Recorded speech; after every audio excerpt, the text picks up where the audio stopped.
one of the other ways to make sure that you don't get ripped off when you are selling your house, again, cash or conventional, traditional, whatever, with a real estate agent, doesn't matter, is read the contract. Read the contract from start to finish. I know, oh my gosh, it's a challenge sometimes, especially if that's not your forte.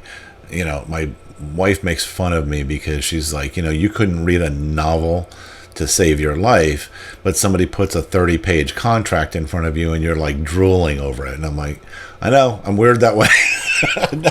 I do. I enjoy reading contracts and finding those, little terms and things that are in there that are going to make a difference.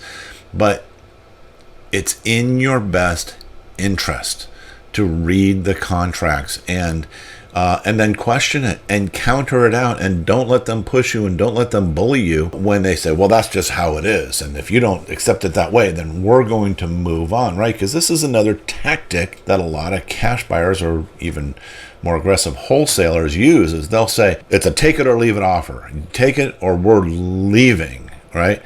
And you know what you say to that person? You say, see ya, goodbye. And I know it's scary, because you're thinking, that's the best offer we're going to get. No, it's not. No, it is not. There are a lot of people out there who are looking for your property.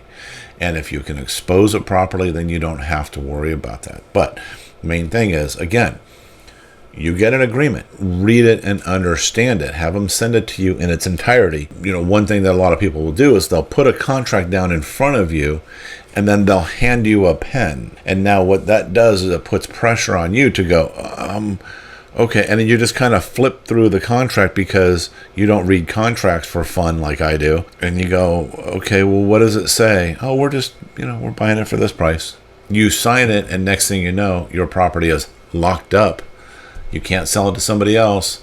They're going to end up making a huge profit on your back. And is that fair? I don't think that that's fair. So read the contract. I'm going to give you a little tip here, and this is, again, I'm not an attorney. I'm not giving you legal advice. I can't give you legal advice. What I would say is, if you don't read contracts, it might be worth contacting an attorney and saying, look, I just have this contract in front of me. Can you help read this for me? And they're going to charge you a few $100. They will. They'll charge you a few $100. Here's another alternative. And I can't guarantee, I don't know what the accuracy or the validity of this is, but somebody else mentioned it to me. So I thought, kind of makes sense. And we're in the age of AI.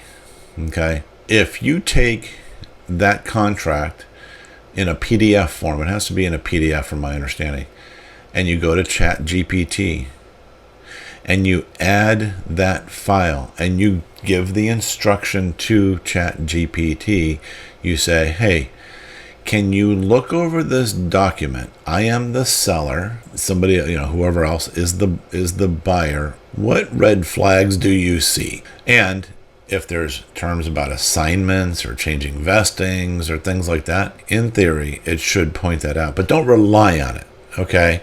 If it comes back and goes, oh, I didn't see anything. We've already heard stories about how AI is not always accurate. But it's an option, right? It's if you're just at that place. Or, better yet, you know what? When you have one of those contracts, I'd be happy to look at it for you. I'll give you my opinion. I have no problem with doing that whatsoever. I get calls and requests all the time from people all over the country that say, hey, can you just look at this for me? And I'll take a peek. I'll give it a few minutes. Obviously, can't spend all day on it, but I will look at it. It's kind of fun for me. So anyway, all right, read the contracts, understand them, and then address issues as they need to be addressed. All right, let's move on.